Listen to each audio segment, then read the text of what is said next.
Hey guys, आप लोग सनातनी हैं तो आप लोगों को सनातनी होने पे गर्व होना चाहिए। दुनिया में अनेकों धर्म हैं, उस धर्म के खिलाफ मैं नहीं बोल रहा हूँ, लेकिन जो उसमें लिखा है वो बोल रहा हूँ।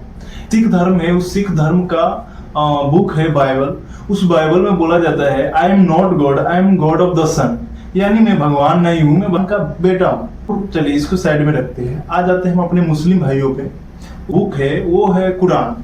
उस कुरान में बोला जाता है मैं भगवान नहीं हूँ, मैं भगवान का भेजा हुआ दूत हूँ। चलिए इसको भी साइड में रखते हैं और आ जाते हैं अपने सनातनी बुक पे।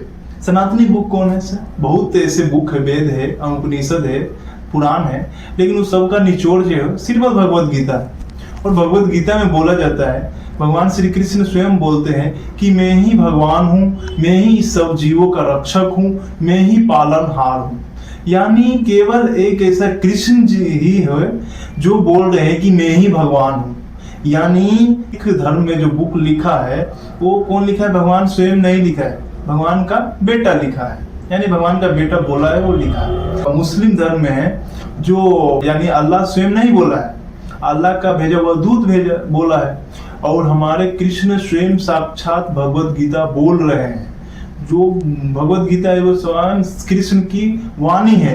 तो इसलिए हमें सनातन होने पे गर्व होना चाहिए। इससे ही सनातन मानने नहीं जाएंगे हम लोग। अगर सनातन प्रवृत्ति का है तो हमें 4 चीज तो छोड़ना ही पड़ेगा, तब हम मनुष्य बन सकते हैं। सनातन तो बहुत दूर की बात है। तो हम चले उस 4 चीज को बताते हैं। वो 4 चीज से ही सारे पाप उत्पन्न होता है। और वो 4 चीज को जानने के लिए तो सबसे पहला है वो है नशा।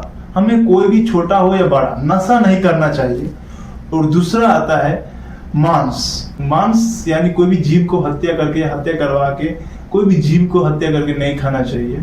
और तीसरा अवैध संग। अवैध संग में अगर आप पुरुष है तो किसी स्त्री के साथ अवैध संग नहीं होना चाहिए। अगर आप स्त्री है तो किसी पराये पुरुष के साथ अवैध संग नहीं होना चाहिए। यानी अपने पत्नी और पति के अलावा दूसरा से अवैध संग नहीं होना चाहिए।